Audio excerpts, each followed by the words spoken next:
Telugu cinema ఇండస్ట్రీలో intelligent డైరెక్టర్గా తనకంటూ ఒక ప్రత్యేకమైన గుర్తింపును సంపాదించుకున్న దర్శకుడు సుకుమార్. ఆయన చేసిన సినిమాలు డిఫరెంట్గా ఉండటమే కాకుండా ప్రేక్షకులందరికీ ఒక కొత్త అనుభూతిని ఇస్తాయి. అందువల్లే తెలుగు సినిమా ఇండస్ట్రీలో ఆయనకంటూ ఒక ప్రత్యేకమైన స్థానం ఉంది. వరుసగా రంగస్థలం, పుష్ప సినిమాలతో భారీ విజయాలను అందుకున్న ఆయన ఇప్పుడు మరోసారి రామ్ చరణ్తో ఒక సినిమా చేయటానికి సిద్ధమయ్యారు. మరి వీళ్ల కాంబినేషన్లో రాబోతున్న సినిమా ఎలాంటి సక్సెస్ను సాధిస్తుంది, ఈ సినిమాతో ఎలాంటి గుర్తింపు సంపాదించుకుంటారు అనేది తెలియాలంటే మాత్రం మరికొద్ది రోజులు వెయిట్ చేయాల్సిందే.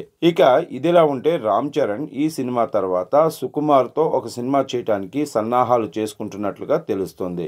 ఇక ఇప్పటి వరకు ఆయన సాధించిన విజయాలు ఒకెత్తి అయితే ఇక మీదట సాధించబోయే విజయాలు మరొక ఎత్తుగా మారబోతున్నాయి. సుకుమార్ లాంటి ఇంటెలిజెన్స్ డైరెక్టర్ నుంచి వస్తున్న సినిమా ఒక డిఫరెంట్ వరల్డ్లోకి తీసుకెళ్లే ప్రయత్నం అయితే చేస్తాడు.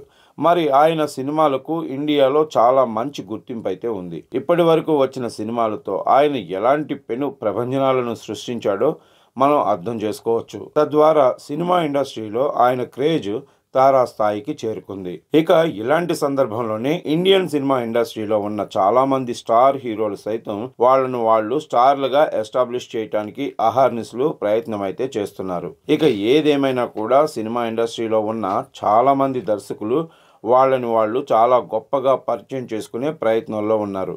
మరి ఇలాంటి సందర్భంలోనే ఇక మీదట చేయబోతున్న సినిమాలు ఎలాంటి సక్సెస్లను సాధించబోతున్నాయి, తద్వారా ఈ సినిమాలతో ఎలాంటి గుర్తింపును సంపాదించబోతున్నారు అనేది తెలియాల్సి ఉంది. సుకుమార్ ప్రభాస్తో ఒక డిఫరెంట్ సినిమాని తెరకెక్కించాలనే ప్రణాళికలు చేసుకుంటున్నట్లుగా తెలుస్తోంది. అయితే వీళ్ల కాంబినేషన్లో రాబోతున్న సినిమాలో ప్రభాస్ ఒక సూపర్ మ్యాన్ క్యారెక్టర్లో నటించబోతున్నాడు అనే వార్తలైతే వస్తున్నాయి. ఇక ఇప్పటి వరకు సుకుమార్ సూపర్ మ్యాన్ సిరీస్కు సంబంధించిన సినిమాలైతే చేయలేదు.